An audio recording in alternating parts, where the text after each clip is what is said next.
আসসালামু আলাইকুম। আমি শোয়েব আহমেদ, ফিজিওথেরাপিস্ট। কাজ করছি ইংল্যান্ডের রেজিস্টার ফিজিওথেরাপিস্ট হিসাবে। কোষ্ঠকাঠিন্য বা কষা এই সমস্যায় পড়েননি এরকম মানুষ পাওয়া খুবই দুষ্কর। অর্থাৎ দৈনন্দিন জীবনে এরকম কষা, পায়খানা কষা এরকম সমস্যায় পড়েই থাকি। এই সমস্যা যেন বারবার না পড়ি, এইরকম সমস্যা থেকে বাঁচার জন্য আমরা 5 ধরনের খাবার থেকে কম খাওয়ার চেষ্টা করব আর বিরত থাকবো। এরকম 5টি খাবারের মধ্যে নাম্বার 1 খাবার হলো দুধ। এই দুধ খাওয়ার কারণে আপনার পেট ফেঁপে থাকতে পারে, একটা অস্বস্তি বোধ আসতে পারে। যাদের ল্যাকটোজ ইনটলারেন্সি আছে তাদের তো আরও বেশি হবে। অর্থাৎ আপনার কোষ্ঠকাঠিন্য সমস্যা যদি বারবার আপনি ভুগে থাকেন, তাহলে আপনি কিছুদিনের জন্য আপনার এই সমস্যা না কমা পর্যন্ত আপনি এই দুধ খাওয়াটা আপনি কমিয়ে দিতে পারেন।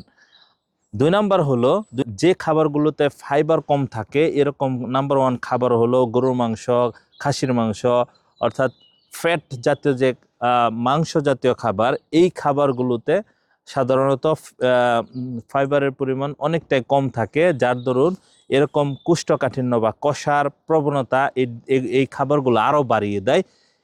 আর 3 নম্বর খাবার হলো, আমরা জানি যে চিপস, ক্র্যাক এরকম যেগুলো মচমচে যে ভাজা পোড়া এরকম জাতীয় যে খাবার, এই খাবারগুলো আমাদের কষা বাড়িয়ে দিতে পারে বা কোষ্ঠকাঠিন্য বাড়িয়ে দিতে পারে। আমরা এগুলো যখন আমাদের কষার প্রবণতা থাকবে, তখন ওই সময়ের জন্য এই খাবারগুলো আমরা এড়িয়ে যাওয়ার চেষ্টা করব বা কম খাওয়ার চেষ্টা করব। 4 নাম্বার হলো, আমরা জানি যে আমাদের দৈনন্দিন জীবনে আমরা চলার পথে অনেক সময় আমরা যে বাসার খাবার খাই, এরকম খাবার না পেয়ে আমরা অনেক সময় বেকারি জাতীয় খাবার খাই, যেমন রুটি, বিস্কিট। এইরকম খাবারগুলো আমাদের যখন কষা থাকে, এই খাবারগুলো আমাদের কষার প্রবণতা বাড়িয়ে দেয়। এই খাবারগুলো আমরা কম খাওয়ার চেষ্টা করব। কষা যখন থাকবে আমাদের, এই কোষ্ঠকাঠিন্য প্রবণতা যখন থাকবে, এই খাবারগুলো আমরা কম খাওয়ার চেষ্টা করব।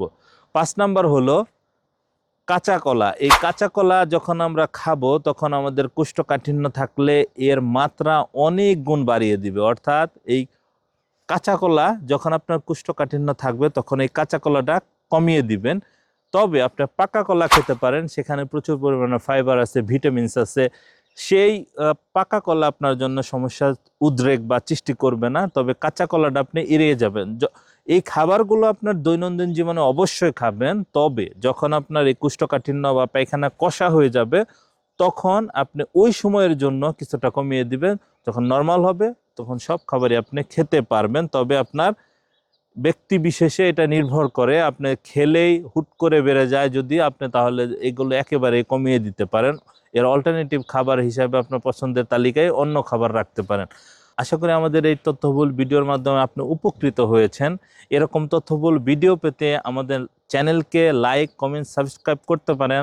অথবা এরকম জিজ্ঞাসা, আপনার এরকম সমস্যাজনিত রিলেটেড সমস্যাজনিত কোনো জিজ্ঞাসা থাকলে আমাদের কমেন্ট সেকশনে করতে পারেন। আপনার উত্তর দেওয়ার চেষ্টা করব, অথবা আপনার প্রশ্নের আলোকে আমরা ভিডিও বানানোর চেষ্টা করব। ধন্যবাদ সবাইকে।